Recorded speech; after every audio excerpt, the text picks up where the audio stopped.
નમસ્કાર, હું છું આપના સાથે ઈશા દુબે. આપ જોઈ રહ્યા છો જનસાક્ષી ન્યૂઝ. નજર કરીએ આજના મુખ્ય સમાચારો પર. અંકલેશ્વરના જીતાલી ગામ નજીક આવેલ કૃષ્ણ ઇન્ડસ્ટ્રીયલ એસ્ટેટમાં લાકડાનું ગોડાઉન આવેલું છે. આ ગોડાઉનમાં બાંબુ વાંસનો જથ્થો સંગ્રહ કરેલો હતો.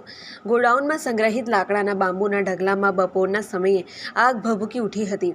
આગની લપેટો અને ધુમાડા કારણે આસપાસના વિસ્તારમાં ભયનો માહોલ સર્જાયો હતો. આગ કયા કારણસર લાગી તે અંગે હાલ તપાસ ચાલુ છે. ઘટનાની જાણ થતાં અંકલેશ્વર ડીપીએમસી ફાયર વિભાગ તાત્કાલિક ઘટના સ્થળે પહોંચ્યો હતો. ફાયર ફાઇટરો દ્વારા 3 જેટલી ફાયર ટેન્ડર મારફતે સતત પાણીનો મારો ચલાવી આગ પર કાબૂ મેળવવાના પ્રયાસો હાથ ધરાયા હતા. જોકે ભારે જહેમત બાદ આગ ઉપર કાબૂ મેળવ્યો હતો. આ ઘટનામાં જાનહાનિ કોઈ અહેવાલ નથી. પિન્ટુ મોદી, જનસાક્ષી ન્યૂઝ, અંકલેશ્વર.